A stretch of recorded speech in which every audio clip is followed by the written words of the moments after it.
Uma boa noite a todos. Boa noite. Primeiro eu queria agradecer, como eu sempre faço, primeiro a Deus por poder estar aqui, né? Não tem coisa melhor do que ser grato a Deus. Meu pai sempre diz que só está motivado quem está agradecido a Deus. E gostaria de, antes de me apresentar, também apresentar, está comigo também minha esposa, essa linda menina que Deus me deu, está aqui, né?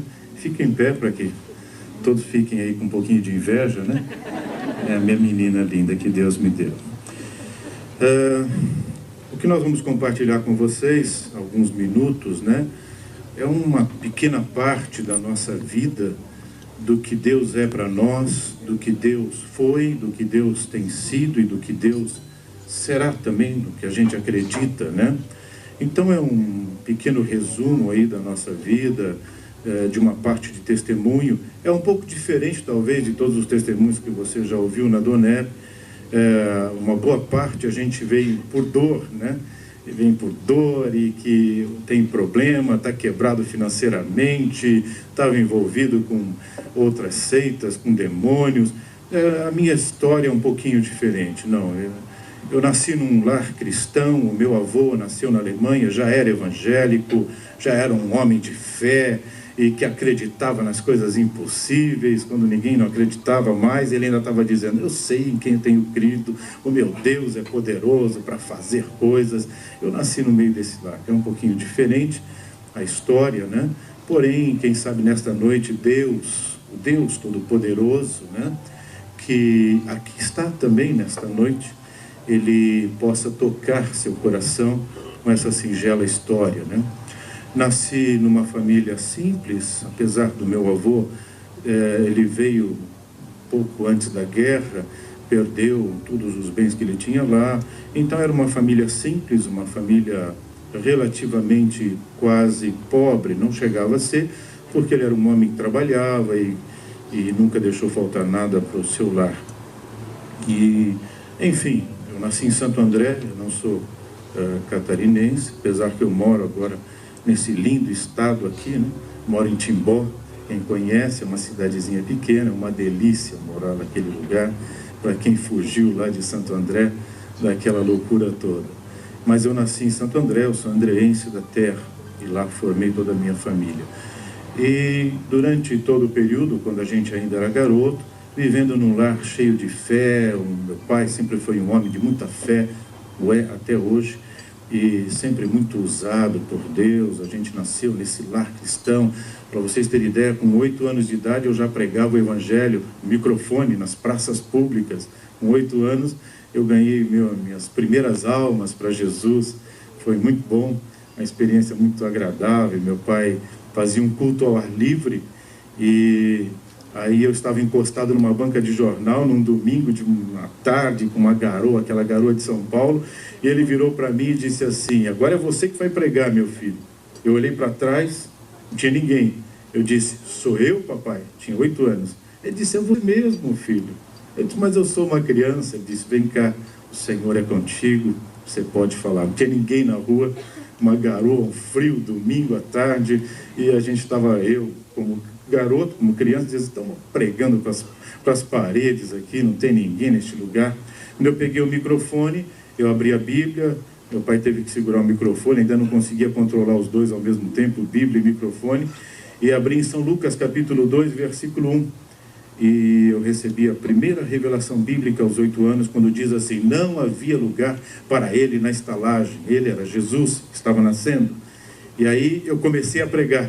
E nisso vinha subindo um senhor, uma marmita debaixo do braço, voltando talvez da hora extra de domingo do trabalho, e viu um menino de 8 anos pregando, e falou, o que essa criança está aí, nessa garoa, né, falando, e parou do lado de lá da rua e ficou me ouvindo.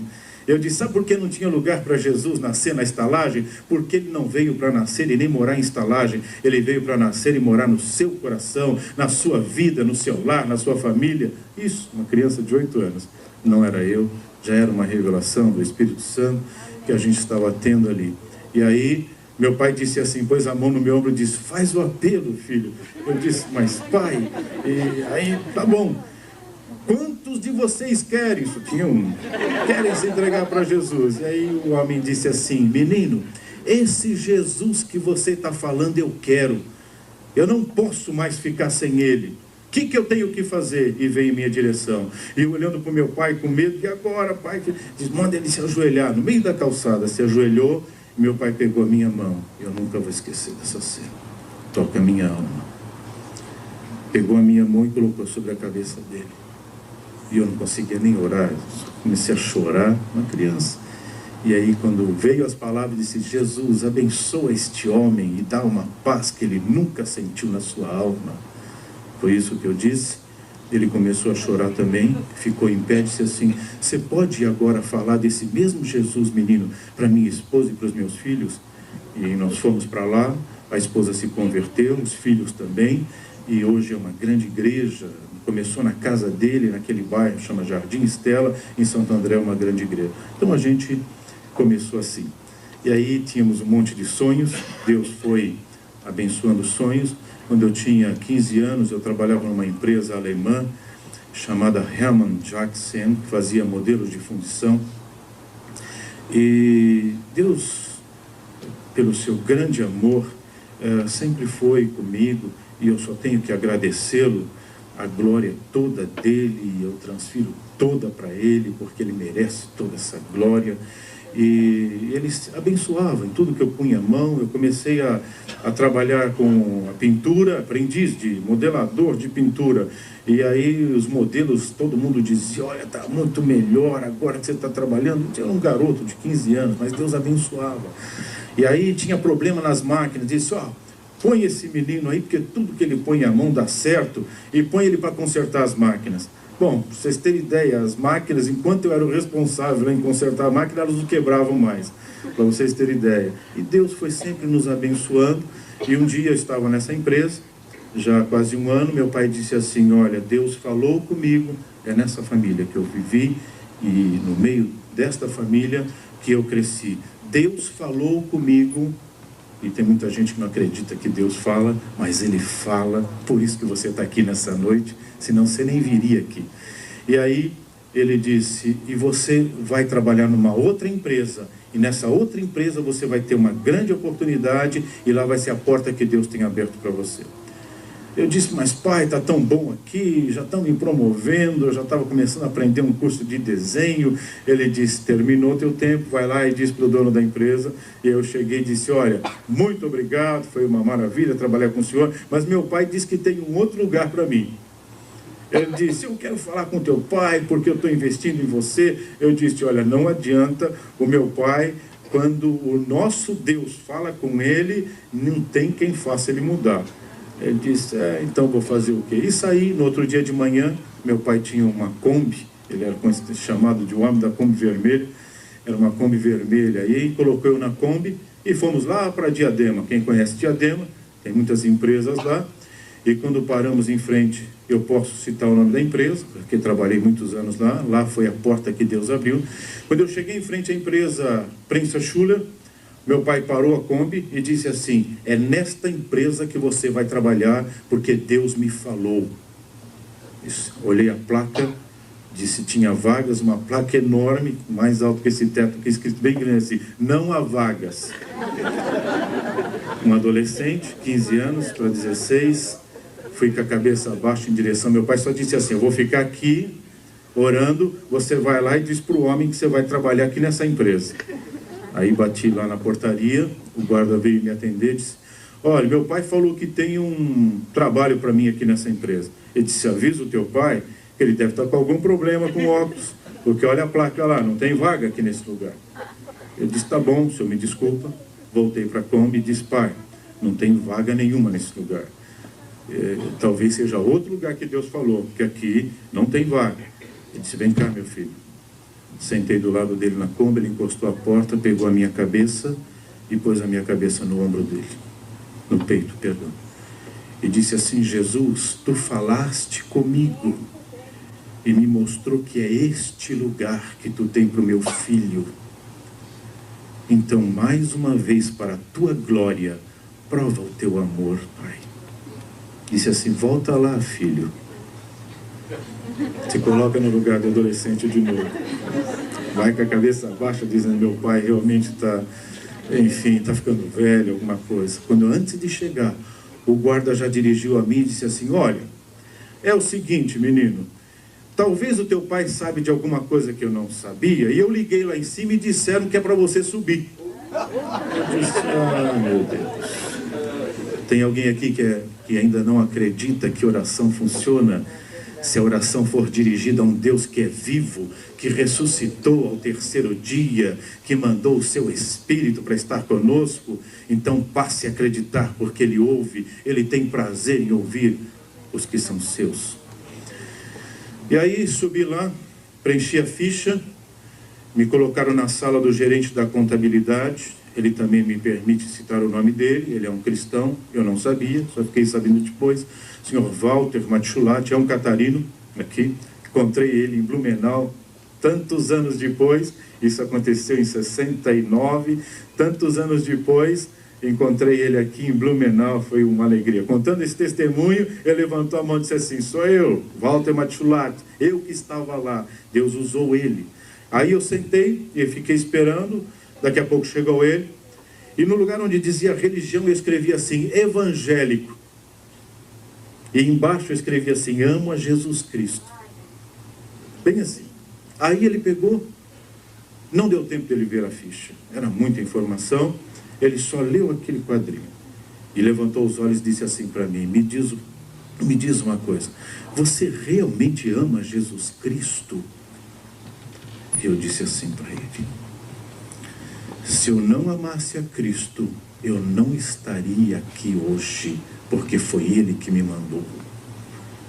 Ele disse assim: tem alguém te esperando? Eu disse: meu pai. Vai lá e avisa ele para ele ir embora, porque você vai ficar trabalhando hoje aqui. E foram 9 anos quase, 8 anos trabalhando lá, onde Deus abriu portas. E um ano depois, até o alemão, que eu já não falava há algum tempo, em questão de 3, 4 meses, o idioma é como se ele tivesse aflorado. Eu tinha falado muito pequeno com meu avô, quando eu ainda tinha 3, 4 aninhos, 4, assim. E em 3 meses, ouvindo eles falarem alemão, eu comecei a falar alemão fluentemente. Ele ficou assustado, espantado com aquilo. Seu Richard Klett, o diretor-presidente da companhia, ele disse: mas que negócio é esse? 3 meses atrás você entrou aqui, não falava uma palavra em alemão, e agora você conversa comigo em alemão. Ele não falava português. E eu dizia assim: é o meu Deus, eu falava para ele. E aí ele ficava assim, não dizia nada. Depois de uns 7 a 8 meses, mais ou menos, se não me falha a memória, ele me disse assim: amanhã você vai começar a trabalhar na engenharia. Engenharia? Eu era um office boy, um contínuo lá da administração, trabalhava, assessorava lá a diretoria, mandando telex. Lembra do tempo do telex? Eu era lá um operador de telex e que cuidava do almoxarifado, alguma coisa desse tipo. Nunca nem tinha conhecimento de... Eu disse: na engenharia? Ele disse: na engenharia. Chamou o gerente da engenharia, seu Karl-Heinz Rauch, e disse: ensina tudo para esse menino que você sabe. E se tiver alguma coisa que você não sabe, procura quem sabe e manda ele ensinar também. Bem assim. O homem ficou, o outro alemão ficou meio assim, olhando para mim, como quem diz: o que ele viu nesse rapaz, né? Para querer isso. É assim que Deus faz. Deus foi nos abençoando e passamos ali. Daí ele perguntou assim: mas e eu vou registrar ele como? O que ele vai ser?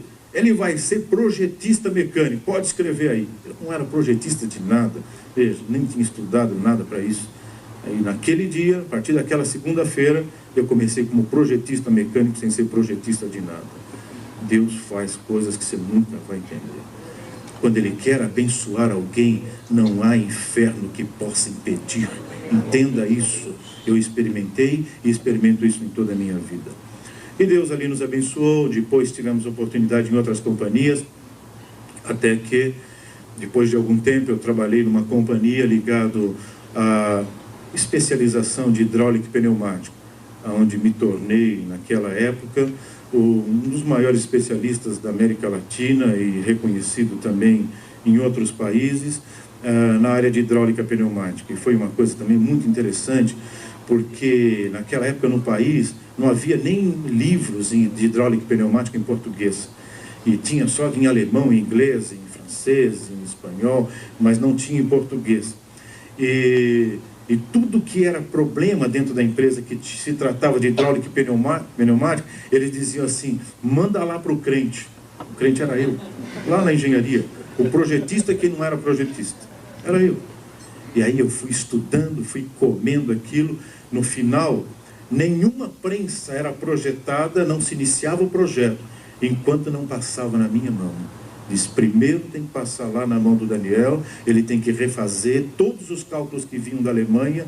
Eu refazia uma parte dos cálculos e modificava, porque eu consegui baratear o custo da fabricação dos equipamentos, usando um outro sistema, um pouco mais agressivo do que a Alemanha usava, que era muito conservadora. E com isso a empresa começou a vender mais equipamentos, enfim, e Deus nos abençoou muito. Tivemos oportunidade para uma outra companhia, saímos para uma outra empresa que trabalhava exclusivamente com hidráulica e pneumática, atendia trens de pouso, para naves espaciais, fornecia válvulas especiais para naves, enfim, para a NASA, inclusive. E como era uma área que eu gostava muito e tinha me especializado, começamos a trabalhar e eu assumi logo depois a gerência responsável pela engenharia simultânea e todos os novos lançamentos, os novos projetos. A gente participava a nível de reunião com todos os gerentes de engenharia mundial. E trabalhamos durante algum tempo como responsável geral por todos os novos projetos, e Deus ali nos abençoou muito. Eu vi muito a mão de Deus. Eu era chamado nos Estados Unidos de Gotterization, era o pesquisador de Deus, porque tudo eu falava assim: Deus vai me ajudar, eu dizia. Em tudo eu falava. Então eles diziam: um dia se Deus vai esquecer de você e você vai ter que fazer as coisas sozinho. Eu disse assim: Deus nunca se esquece de nós. O que Ele formou, Ele tem prazer em cuidar. Ele não te formou no ventre da sua mãe para deixar você morrer num deserto sem ninguém para poder te acalentar. Não, se não tiver ninguém, Deus está ao seu lado para te acalentar. Ele nunca nos deixa. Esse é um grande segredo que poucas pessoas se conscientizaram disso. E Deus ali nos abençoou até que houve um acidente, vocês se lembram, em 78, 28 de janeiro de 78, de 86, que houve a explosão da Challenge. E nós, como responsável, nós fornecíamos as válvulas para o comando dos sistemas principais de lubrificação e também de controle de combustíveis. E eu era o responsável técnico da empresa, e se fosse descoberto que o problema tinha sido do nosso produto, eu seria acionado, eu seria processado e poderia até ser preso, porque fornecemos um produto que causou 6 mortes, fulminante. Enfim, e aí fomos convocados rapidamente para lá e ficamos lá 42 dias internados. Ninguém saía, ninguém entrava mais dos que foram chamados, especialistas de vários lugares do mundo, e estava lá um brasileiro, um Gotterization, um pesquisador de Deus. Puseram no meu laboratório, eu tinha um laboratório ali na NASA, puseram no meu laboratório uma plaquinha escrita assim: Gotterization, pesquisador de Deus.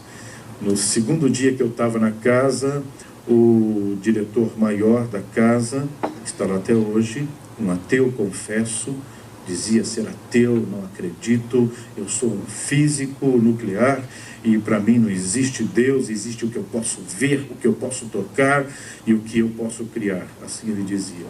E no segundo dia ele disse assim para mim, encontrou comigo no corredor e falou assim: me diz uma coisa, você sempre diz que vai falar com teu Deus, que ele tem soluções, por que você não vai falar com ele?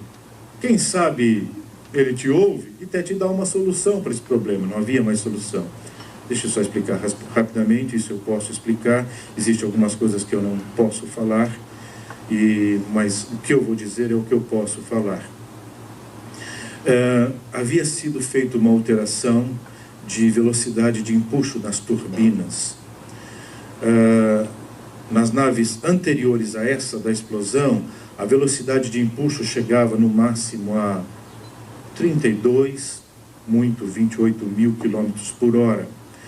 Porém, com esta velocidade de empuxo, o número de entradas e reentradas na estratosfera, desculpa, não tem outros termos, esses são os termos mais simples tecnicamente, entradas e reentradas, é que é necessário calcular o tempo exato de saída da estratosfera, senão fulmina a nave espacial. É a mesma coisa que acontece com o meteoro, quando vai entrar na estratosfera, às vezes ele tem um tamanho 100 vezes maior, a estratosfera fulmina ele vira pequenos cascalhos. É mais ou menos o que iria acontecer com a nave, e tanto na saída como na reentrada. E nós fizemos alguns cálculos. Se aumentasse as velocidades de empuxo das 2 ou 3 turbinas, talvez acima de 55 mil km por hora de velocidade, poderia ter não mais uma saída e uma reentrada por semana, mas 6 saídas e 6 reentradas por dia. Isso quer dizer que facilitaria muito as viagens nessas condições. Então foi isso que aconteceu. Faltou um detalhe importante de um dos lubrificantes que travava o sistema, que garantia o movimento da válvula principal de comando.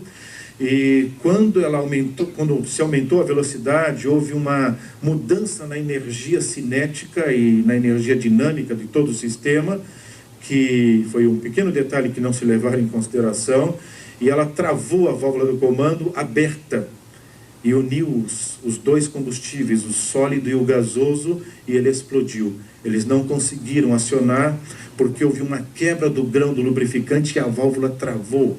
O mesmo que ocorria, em vez de quando você ouvia nas notícias, travou o trem de pouso e não desceu o trem de pouso, nem o sistema de emergência, e teve que descer de barriga o avião.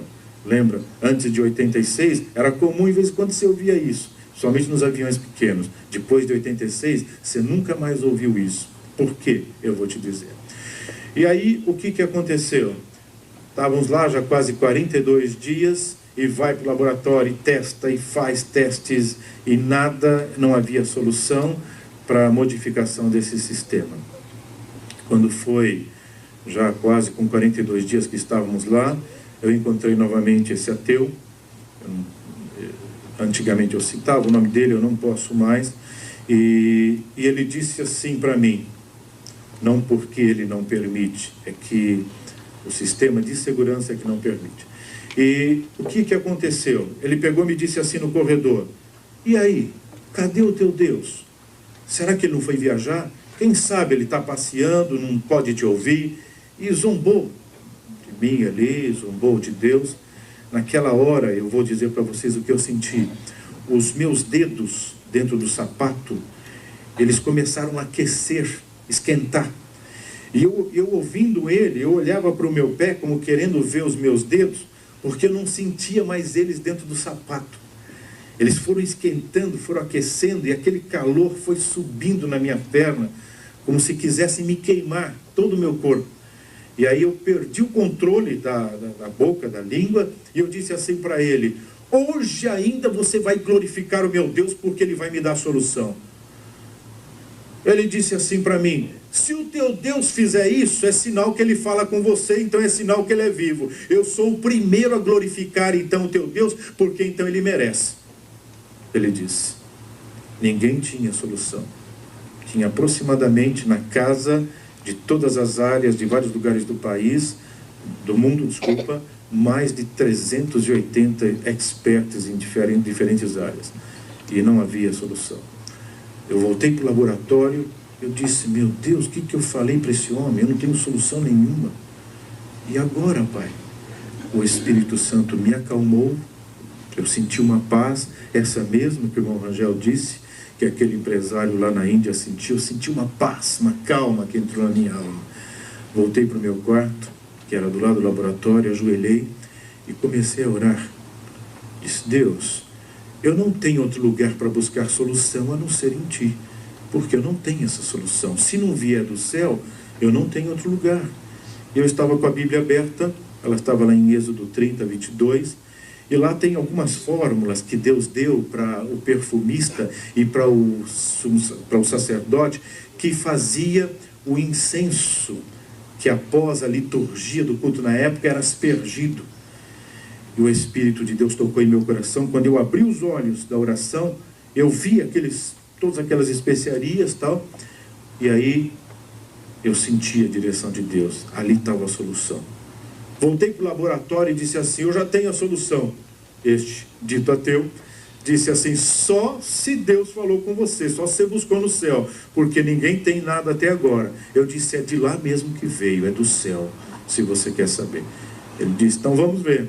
Alguns componentes não tinham, um tinha na Turquia, outro só em Israel.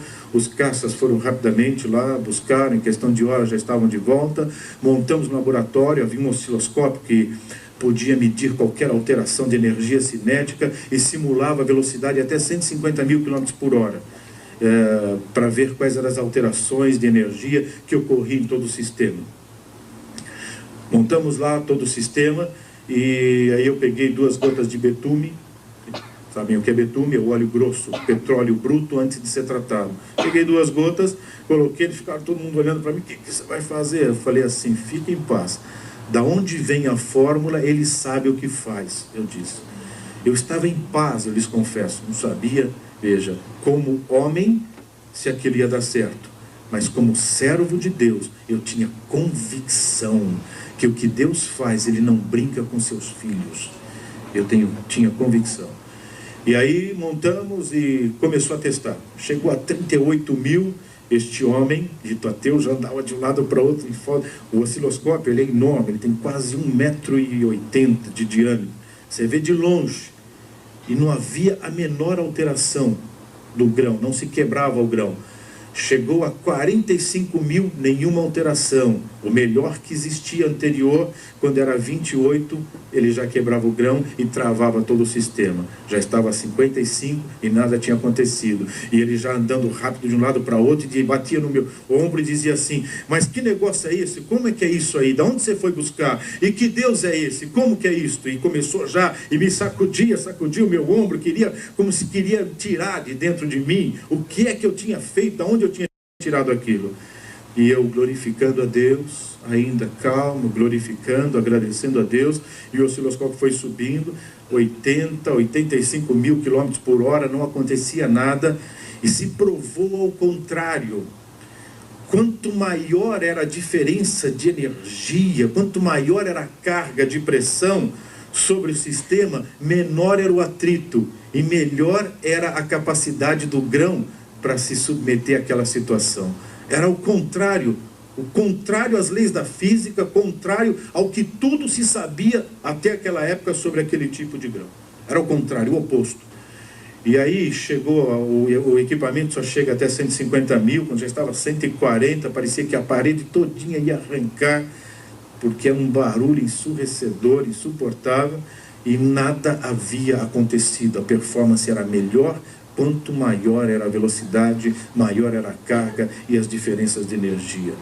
A essa altura ele já estava pulando de um lado para outro, todo mundo gritando. Lá é comum, quando se descobre alguma coisa, é coisa de malucos, de pesquisadores, é o que se diz, né? Mas é isso mesmo, na realidade é um pouco assim também. Talvez o que você imagina um pouco é o que acontece lá. Quando se descobre alguma coisa, parece um bando de louco, todo mundo pulando, gritando. E quem descobre, tem uma lei na casa, quem descobre tem autonomia para decidir o que é que todo mundo vai gritar. É coisa de pesquisador mesmo. É bem por aí. E aí eu disse: parem, todos. Um gritava eureka, outro gritava não sei o quê. Todos agora vão gritar: glórias a Deus, aleluia, Cristo é vivo, só Ele faz estas coisas. E este dito ateu, eu falo e toca a minha alma, era o primeiro na frente gritando e pulando, foi filmado e está lá na história da NASA. Veja, ele era ateu até aquele dia, hoje ele não é mais, é um cristão que glorifica a Deus, serve a Deus e não faz nada sem falar com Deus. E ele diz: o que eu sei, eu só sei porque Deus permitiu que eu soubesse. Essa é a grande diferença.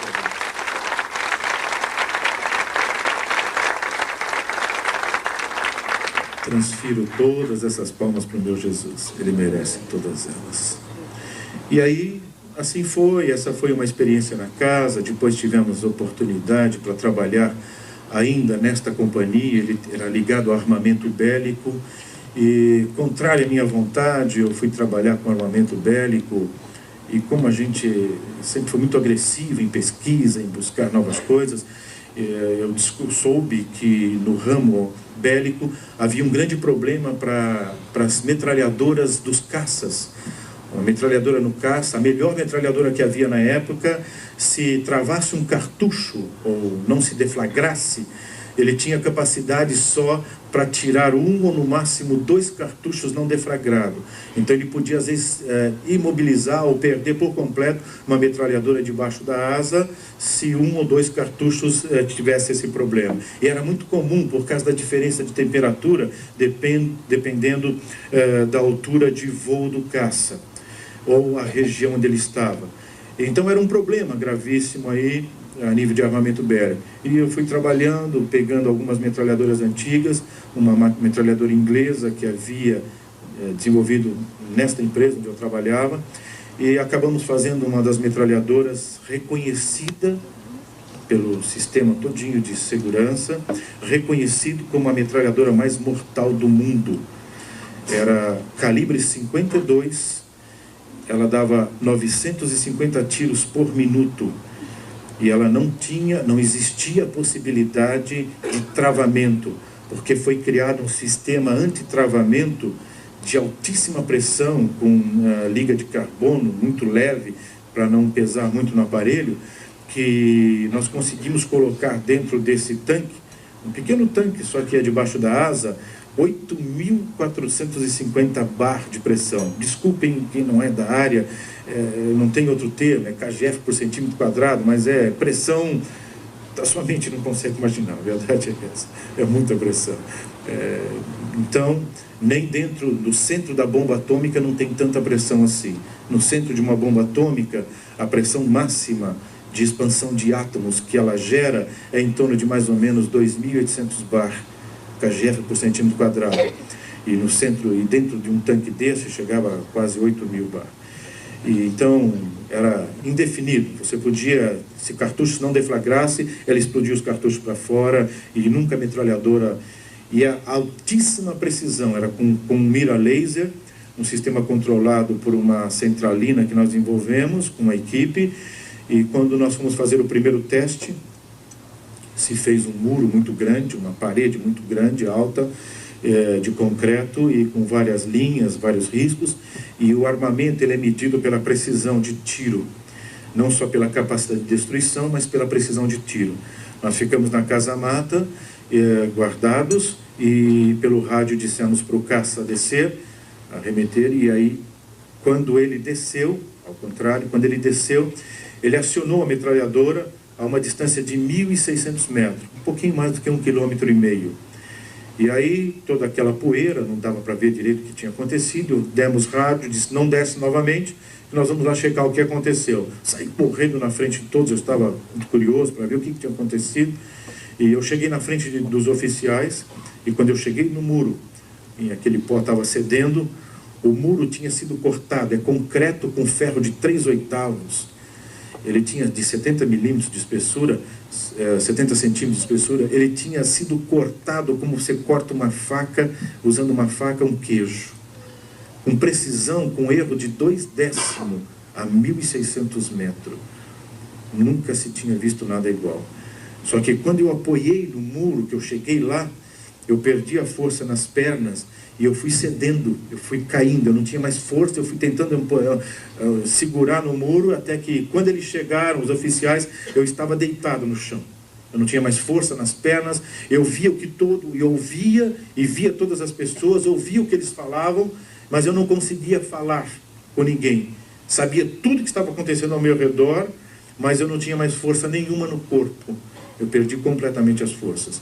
Vieram rápido, me captaram com o helicóptero, me levaram para o hospital da base, e eu fiquei a noite toda, eu não consegui dormir, e as pessoas falando comigo, os médicos falando comigo, eu não conseguia pronunciar palavra, e via tudo que acontecia, eu não movia um dedo sequer. E aquela noite, pasmem os senhores, Deus falou ao meu coração muito forte, Ele tocou no meu coração de uma forma muito forte, e uma das coisas que eu nunca vou esquecer, que ele me disse quando eu estava ainda no muro, como uma voz muito forte, disse: eu não te chamei para tirar vidas, eu te chamei para ganhar vidas. E eu entendi o que Deus estava querendo me falar. Mesmo sendo de um lar cristão, não era para aquilo que Ele tinha me dado condições de estudar, de trabalhar, de ter as condições de conhecer empresas no mundo inteiro. Não foi para isto. A função era outra. Uma delas, por que não dizer, falará Adoneb? Por que não dizer? Uma delas. E outras mais, como já preguei o Evangelho para Helmut Kohn 2 vezes, já falei de Jesus para o Jô Soares algumas vezes, enfim, tivemos oportunidade, e outras mais, para falar de Cristo, por aquilo que Deus nos deu condição de aprendermos e de trilharmos de caminho, e daquilo que acreditamos. E aí o general não entendeu naquela ocasião, e eu sofri um pouco, alguns detalhes eu não posso mais falar, mas a gente passou um período muito difícil. Durante quase 9 meses eu abandonei tudo, eu queimei todos os planos da metralhadora, e me disseram: você está louco? No outro dia de manhã, para vocês terem ideia, a noite toda eu passei assim, ouvindo Deus falar ao meu coração. No outro dia de manhã eu estava normal, eu não tinha nada, eu saí do hospital andando normal. Ninguém entendia, mas eu entendi o que tinha acontecido. Cheguei no escritório e disse: olha, terminou, eu queimei todos os planos da metralhadora, já tinham vendido milhares de unidades, principalmente por Oriente Médio, já tinham comprado muitas unidades, e já iam colocar isso em produção seriada, e eu queimei todos os planos, desenhos, tudo. Alguns dos cálculos do sistema, só eu tenho condição de fazer. Fui eu que desenvolvi, era uma variável de uma matemática com 8 variáveis, e que Deus me abençoou para me compreender aquilo, e eu consegui descobrir. Eu rasguei tudo isso, queimei tudo, joguei tudo fora, e ninguém mais tem acesso. Enfim, e aí o general disse: se você está com algum problema, vai para casa, descansa, e depois nós vamos te buscar, e você vai fazer tudo de novo. E é muito dinheiro que você vai ganhar. Passou um tempo, foram me buscar, eu estava lá na unidade da fábrica, desceram com o helicóptero lá, pararam a fábrica, pararam as ruas todas, e os PAs me pegaram calmamente, entenda isso, me pegaram calmamente, puseram no helicóptero: tal pessoa quer falar com você. Me colocaram numa sala, pegaram um cheque com valor enorme, empurraram em minha direção e disse assim: isso é só o começo, já vendemos milhares de unidades, isso é uma comissão só para te motivar, é só o começo. O valor era alto, era um bocado de zeros. Eu peguei o cheque de volta e virei e empurrei assim para o oficial. E disse: o senhor não entendeu, Deus falou comigo e Ele não me chamou para isto. Eu sirvo a Deus, nem que eu tiver que procurar emprego, mas eu sou hoje um pesquisador desempregado, e eu vou depender de Deus a partir de hoje. O que Ele quiser para a minha vida é o que vai ser, eu disse. Ele disse: olha, vai descansar, porque você não vai conseguir emprego em lugar nenhum. Onde você pensar que você vai, nós já estamos lá. E foi durante um tempo muito difícil. Até que um dia, que já não tinha mais dinheiro para comprar comida, eu andava procurando emprego a pé, tirei um monte de coisa do meu currículo para as pessoas olhar: você vai querer ganhar muito. Aí fui tirando, até que eu já estava aceitando desenhista mecânico de manutenção. É isso mesmo. Falava já 3 idiomas, 4 fluente, enfim, e mesmo assim não tinha emprego, estavam todas as portas fechadas. Deus estava me ensinando aquela lição, aprender a depender dEle, e não depender da nossa sabedoria, não depender do nosso conhecimento, não depender da nossa capacidade, do seu MBA, do seu mestrado, do seu pós-graduado, nada disso. Depender de Deus. E escutem, senhores e senhoras, não tem pessoa melhor para a gente depender do que Deus. Ele nunca falha, nunca. E Ele vem na hora certa. Então entenda isso. Eu estou falando isso com muita convicção da minha alma. Eu não jogo tempo fora. Eu não viria de Timbó aqui para jogar meu tempo fora, se eu não acreditasse nisso que eu estou falando. Eu acredito nisso. E aí, quando já quase 9 meses, a situação, eu andava a pé quilômetros procurando emprego, Estava saindo de manhã, minha esposa pegou a mamadeira, nós tínhamos criança pequena, e ela disse assim: essa é a última mamadeira, o último leite, não tem dinheiro para comprar mais. Eu disse: o Senhor proverá, eu disse para ela. Aí ela disse assim: oh, que coisa boa uma mulher de fé. Ouça isso, mulheres, mulher de fé ao lado de um homem é uma maravilha. Ela estendeu assim a mamadeira para o céu e disse assim: Jesus, eu creio que hoje termina a nossa luta, porque o Deus que eu sirvo cuidou de nós durante todo esse tempo, e eu sei que hoje te dará a vitória. Pôs a mão no meu ombro, ela se lembra bem, e disse assim: vai, o Senhor é contigo. A pé, não tinha dia nem para tirar xerox mais do currículo, minha tia que tirava para mim, o telefone não tinha mais, tinha vendido, enfim, falava assim, vamos lá. E aí andei, achei uma rua lá que eu nunca tinha entrado. Eu não entrei nessa rua aqui, parei numa empresa lá. Escutem, senhores, tudo que eu falo, eu tenho prova, posso citar o nome das empresas e as pessoas lá na empresa vão confirmar tudo isso, por isso que eu falo com muita convicção. Bati lá na porta e, pô, olha, eu sou nome e tal e estou procurando emprego. Ah, o senhor que é o Daniel Alves? Sim, sou eu.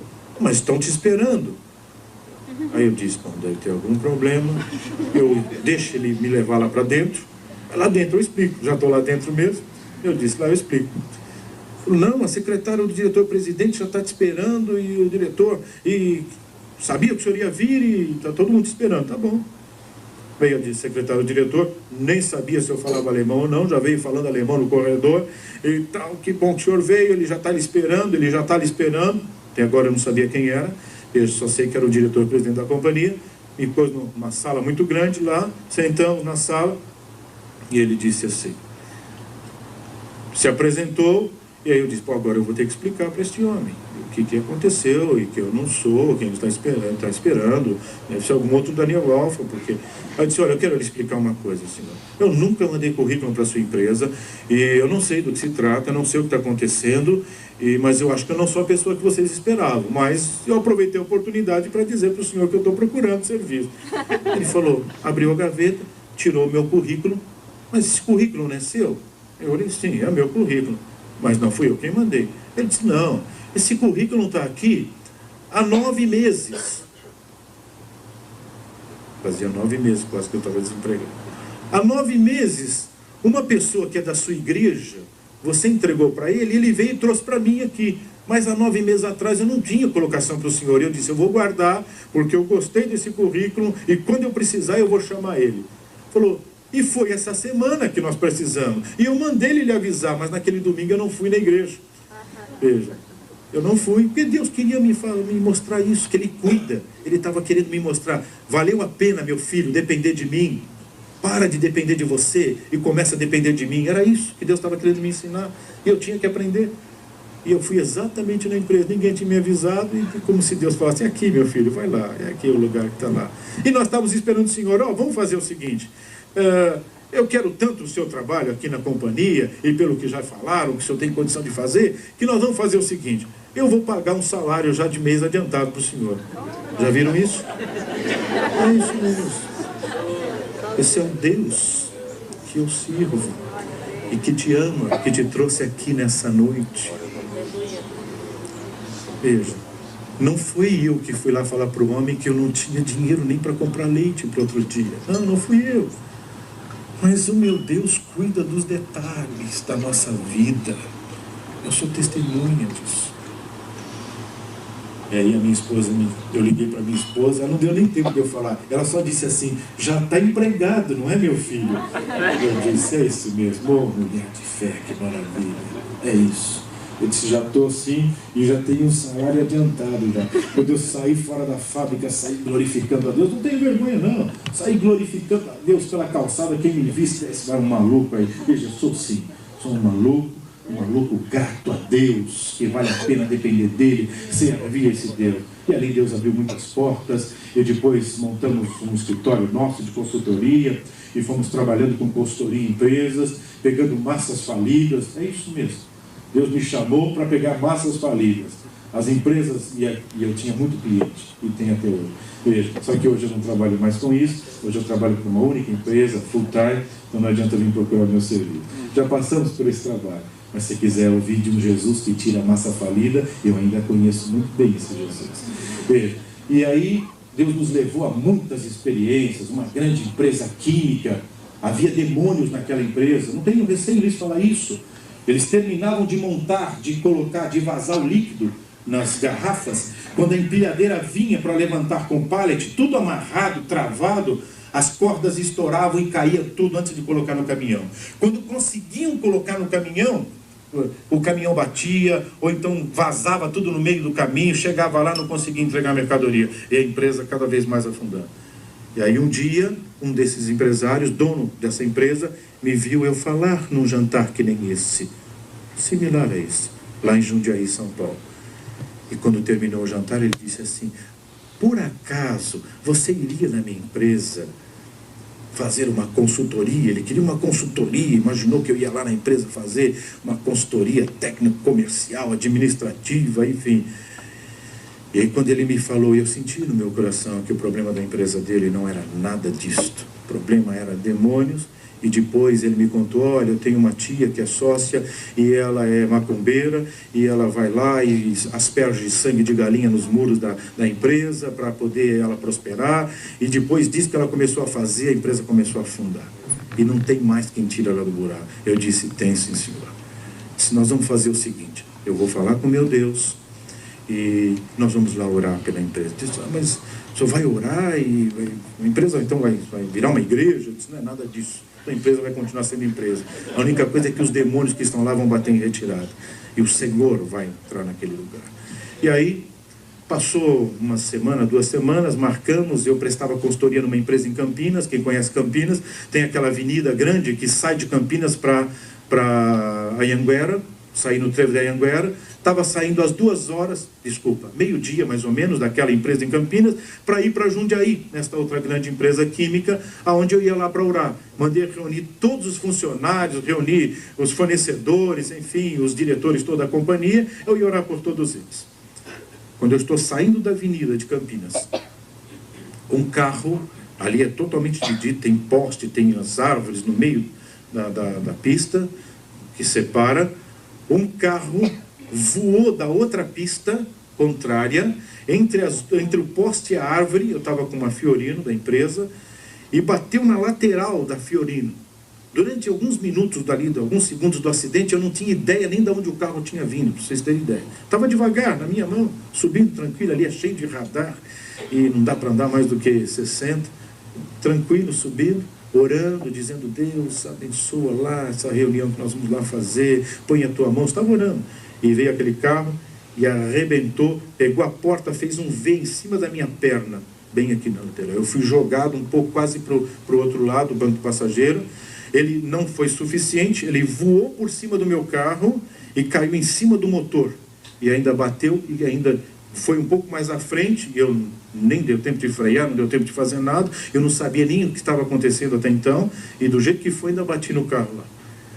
Ficou todo esmagado meu carro, esmagado na frente, porque aí veio tudo para cá, e esmagado na lateral. Fiquei assim, não podia nem me mexer. Veja, mas não tinha um corte, não tinha uma pancada. Eu passava a mão na minha perna para ver, deve ter um hematoma, deve ter, que a porta fez um V em cima do meu fêmur aqui. Não tinha um arranhão, não tinha nada, nenhum hematoma, nenhuma dor, não tinha nada. A polícia chegou ali, tiveram que arrancar a porta para me tirar, o tenente da polícia militar e dos bombeiros, e ele disse: está bem. E aí quando eu saí fora, que eles tiraram a porta e queriam com a maca me levar, disse: está tudo bem. E ele olhava no buraquinho onde eu estava do carro e disse: mas como é que o senhor sobreviveu aí? Eu disse assim: eu tenho um airbag que chama-se Jesus Cristo, ele me abraçou e eu ando abraçado com ele, e ele cuida de mim. E virei para ele e disse: ele quer cuidar da tua vida também. Eu disse para ele. E aí ele me apalpava para: leva esse homem para o hospital, não vai levar para lugar nenhum. Ele disse: está tudo bem. A moça tinha quebrado, era uma moça que dirigiu o carro, quebrou o pescoço. E estavam levando ela na maca para levar para o hospital e talvez a viesse até a falecer. Estava perdendo muito sangue e naquele instante eu disse: pare a maca. Diz bem assim, veja. coisa bem de quem acredita em Deus. Essa é a verdade. Veja. Pare a maca. E aí eu disse assim, eu vou orar por ela, não leve ela assim. Essa moça não vai morrer, eu disse. E aí o jornal da cidade de Campinas tirou uma foto, eu com a mão em cima da cabeça dela na maca, na avenida, orando por ela. Ela foi para a UTI, no outro dia eu estava visitando ela no hospital, ela estava recuperada para a glória de Deus. O Deus que eu estou falando aqui.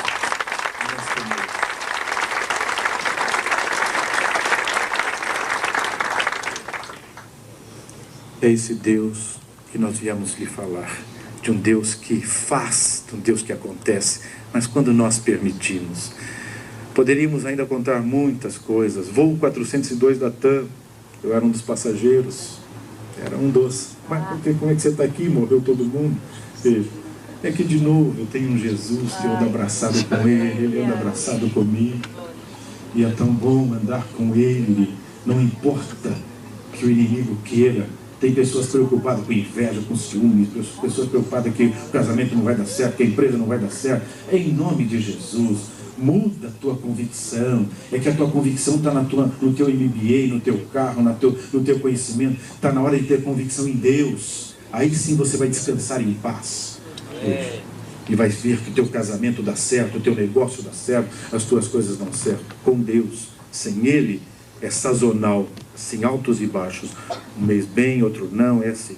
Casamentos e vida financeira. É um gráfico assim. É igual uma senoidal. Quem sabe o que é senoide sabe o que eu estou dizendo. Voo 402 da TAM, só para encerrar.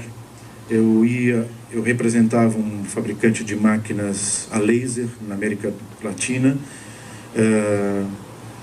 E eu ia dar treinamento, eu tinha vendido um equipamento desse para o Rio, eu ia dar treinamento para um grupo de 36 engenheiros que vinha de todas as unidades do Brasil desta empresa, para receber treinamento, para poder vender esse tipo de serviço nos outros estados do Brasil. E estava marcado, e nesse dia fatídico, eu estou indo lá para retirar a passagem no balcão da TAM, e dei o número. Quando eu estava entrando ainda no estacionamento, Deus tocou em meu coração que não era para mim entrar naquele avião. Eu disse, Deus, os engenheiros estão me esperando, como é que é isso? Como é que eu não vou? Aí a situação... Eu disse, Senhor, se não é para ir, então, eu vou ligar 6h45 da manhã, no escritório central, ela lá em frente à praia do Ipanema. Veja, 6h45 da manhã é meio difícil achar alguém no escritório na praia do Ipanema. Apesar que tem carioca aqui, né, que gosta de trabalhar, veja, mas tem as suas exceções. E aí, o que aconteceu? Aconteceu o seguinte, isso é só uma brincadeira, uma descontração. Meu pai é carioca também, então, veja. E aí, eu liguei, 6h45 da manhã, o gerente do escritório estava lá. Ainda bem, eu vim mais cedo para o escritório para não conseguir te avisar ontem. Eu estou cancelando a tua passagem, você não vai vir. Mas por quê? Caiu um raio ontem aqui, lá é a Light, né, o sistema, e queimou o transformador. A Light já trouxe um, colocou no lugar, não funcionou. Já trouxeram um segundo e não tem previsão de quando vai fazer funcionar, que não estão conseguindo fazer funcionar. Então não adianta, sem energia elétrica você não consegue mover a máquina. Eu disse, tá bom, então quando for para ir de novo você me avisa. Voltei para o escritório, parei para tomar um café, nesse inteirinho o acidente aconteceu. Meu escritório era bem perto ali da Dr. Lino de Moraes, algumas ruas depois onde foi o acidente. Quando eu entrei na fábrica, era uma multinacional, a minha secretária, que tinha se afastado da igreja, dos caminhos do Senhor, e eu estava falando de Jesus para ela, mas ela sempre dizia, não tenho motivo, Jesus não me ama, às vezes eu tenho até dúvida que ele é vivo, que ele é real mesmo, parece uma coisa tão distante, e o Senhor é que fala aí com convicção, mas para mim é tão distante, enfim. Aí quando ela me viu, ela me tateava como se eu fosse um fantasma. Mas quem tirou o senhor lá do avião? Eu não entendia nada ainda. A assistente social estava já no estacionamento, retirando o carro e ia avisar minha esposa que eu tinha morrido. Veja, era exatamente esse quadro. O diretor-presidente ouviu a minha voz, veio correndo, me tateava como se eu fosse um fantasma. Mas como? O que é que você saiu do avião? Como? Quem te tirou? E que negócio é esse? Eu disse, gente, eu não sei o que está acontecendo. O que é? Aí me levaram na janela e dava para ver os destroços do avião lá ainda, saindo. Eu entendi tudo. Levantei as mãos para os céus e glorifiquei a Deus. E disse, eu te amo, Jesus, porque tu cuida dos que são seus. Esse é o grande segredo de quem serve a Deus. Esse é o grande segredo de quem entrega a sua vida a Deus, de quem se dispõe a viver com Ele. Eu costumo dizer que o que é seu, o mundo tira com facilidade, mas o que Deus te dá, o mundo tem que falar com Deus para te tirar. Essa é a grande diferença. Por isso que os teus negócios às vezes vão altos e baixos, porque você pensa que é seu. Por isso que o teu casamento não endireita, não vai, não acerta, porque você pensa que é seu. É minha mulher e eu faço o que eu quero, e meus filhos, nem nada disso. Não é seu, foi Deus quem deu. Na hora que você diz, não é meu, Senhor, é teu, aí para alguém fazer alguma coisa tem que falar com Ele. Essa é a diferença. Que Deus abençoe a todos. Foi uma alegria poder estar aqui compartilhando, né? Eu gostaria de, nesse instante, pedir que todos ficassem em pé e gostaria de compartilhar esse momento final. Tenho certeza que muitas pessoas que aqui vieram, né, talvez ouvindo esse testemunho, estão arrazoando entre si, dizendo, meu Deus, que coisa é esta? O Deus desse homem. Se você quer conhecer mais esse Deus, Ele também quer te conhecer mais. Ele também quer entrar na sua vida, no seu casamento, nos seus negócios, na sua vida particular, sentimental.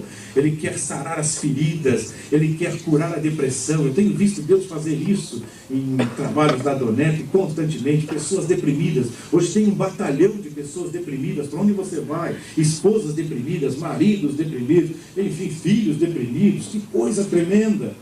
Eu vou lhe confessar, está aqui diante da minha esposa, eu não sei o que é depressão, não sei, se vocês me perguntarem, e como é que é esse negócio de depressão? Eu não sei lhe dizer isto, porque não dá tempo de entrar em depressão. Eu caio de joelhos e falo com o meu Jesus, Ele enche meu coração de alegria, de paz. O problema continua lá, não é que Ele foi embora não, está lá ainda, estou olhando para Ele, mas eu estou dizendo, Senhor, esse problema não é meu. Eu entreguei para ti, Senhor, eu vou descansar. Tem um monte de passagem na Bíblia que explica isso. Josafá, a cidade estava cercada, e aí ele foi falar com Deus, e Deus disse, Josafá, essa batalha não é sua, é minha. Eu vou pelejar por você. É exatamente isso. E aí sabe o que ele disse para Josafá, para provar se ele tinha acreditado mesmo? Vamos fazer o seguinte, Josafá, amanhã eu vou pelejar por vós. Vai dormir, como se ele estivesse falando, vai dormir, manda o povo todo dormir. Amanhã eu vou tratar desse assunto. Cidade cercada, todos os inimigos cercando a cidade, e Deus manda Josafá e o povo ir dormir. E que Deus é esse? É o Deus que é vivo, porque nenhum inimigo virá sobre os que são seus, se Ele não permitir. Então que vá descansar. Aqueles que são de Deus, vá descansar, deixa o mundo se turbar. Está na hora de você descansar. Descansar quer dizer viver em paz e voltar a viver, ter um casamento feliz e uma vida próspera com Deus. Eu gostaria de perguntar a alguém nesta noite que aqui veio, nos deu a satisfação da sua presença, acreditou naquilo que nós falamos. Eu não viria aqui nessa noite se eu não acreditasse no que eu lhes falei, eu não viria. Eu tenho essa postura, eu sou de descendência alemã, gosto das coisas certas, corretas. Hoje eu trabalho numa empresa lá em Timbó, está lá para quem quiser ver. Deus tem feito maravilhas. Alguns meses atrás, todo mundo dizendo, não vai atingir a meta, estamos desesperados, vamos reduzir 35% dos funcionários. Eu chamei o diretor-presidente, o principal acionista, disse, não vamos mandar ninguém embora. Já pensou você falar isso para o acionista da companhia? Não vamos mandar ninguém embora. E se prepara que o senhor ainda vai contratar pessoas em pouco tempo e ainda vamos comprar equipamentos novos. Amém. Que Deus é esse? É o Deus que eu sirvo, é o Deus que te ama e que te trouxe aqui nesta noite. Passou 2 meses, não batia as metas não, as metas não vinham, dificuldade, e estava muito abaixo das metas. Lá para o 3º mês, quando ele me via no corredor, e daí? Como é que é? Como quem diz, e aí? E aquilo que você falou, vamos ter que mandar a gente embora. Disse, não vai mandar ninguém embora não, eu dizia. Veja, mas a coisa está ficando difícil. Eu disse, calma. Uma empresa na Inglaterra, que fornecia um equipamento para uma empresa em Porto Alegre, com dificuldade, essa empresa em Porto Alegre não podia mais comprar, porque houve um acordo lá na empresa na Inglaterra, com a matriz desta outra empresa aqui no Brasil, e que eles não podiam mais fornecer esse equipamento. Disse, olha, se vira, desenvolve no Brasil. O equipamento rodou todos os meus concorrentes no Brasil. Todo mundo olhava a peça, torcia o nariz, isso não vou fazer não. Ninguém ia fazer. Aí ele me ligou, sabe que eu sou cristão. Diz, quem sabe, Daniel, você às vezes tem essas loucuras aí, você não desenvolveria esse produto. Eu disse, manda o produto. Quando nós abrimos a caixa, escute isso, quando nós abrimos a caixa, tinha 4 engenheiros que trabalham comigo, olharam para o equipamento e torceram o nariz e disse: não é para nós não, Daniel. Aí eu disse: glórias a Deus, isso é para nós sim, porque foi Deus quem mandou e nós vamos desenvolver. Mês que vem já estamos entregando o primeiro equipamento para a glória de Deus. Ninguém acreditava. Servir a Deus é isso, é quando ninguém acredita e continua acreditando, porque Deus não se cansa de nós. Esse é o grande segredo de servir a Deus. Quando todo mundo acha que não tem porta, Ele abre porta onde não tem. É diferente abrir porta onde tem parede. Tem parede, eu vou lá, quebro, eu faço uma porta. Eu quero ver se abrir porta onde nem parede não tem. Esse é o Deus que eu sirvo. Ninguém está vendo solução. Nem parede tem para abrir porta. Ele põe parede e põe a porta também. Eu sou testemunha disso. Alguém nessa noite que aqui entrou, que acreditou no que foi dito nessa noite, e tenha coragem de dizer a você mesmo, a sua esposa, as pessoas que te acompanham: eu preciso reconhecer melhor esse Deus. Eu preciso reconhecer os meus negócios, na minha vida conjugal, na minha vida sentimental. Se há alguém, eu gostaria de fazer um pouco diferente. Eu gostaria que você viesse aqui à frente. Eu quero orar por você, pedir a Deus pela sua vida. Eu sei que é um convite agressivo, é um convite diferente, mas eu gosto dos empresários daqui de Santa Catarina, porque eles são agressivos. Se tem que virar a mesa, a gente vira. E é isso mesmo que Deus espera de você. Quantas vezes, talvez você já chegou de manhã no teu escritório e baixou lá a cabeça na tua mesa e dizia: agora, o que eu vou fazer? As duplicatas estão aí, os impostos eu tenho que pagar, as situações estão aí e eu não tenho soluções. Como é bom quando a gente pode chegar no escritório de manhã e saber que Deus foi junto com você. Dá uma paz na alma. Há alguém nessa noite que tem coragem de sair do seu lugar e vir aqui? Eu gostaria de orar por você, olhar no seu rosto e não importa. Isso, tem gente com coragem, que coisa boa, que bom que vocês estão vindo. Jesus os ama, os trouxe aqui nesta noite e não vi a hora de vocês moverem do seu lugar. Tem mais espaço aqui.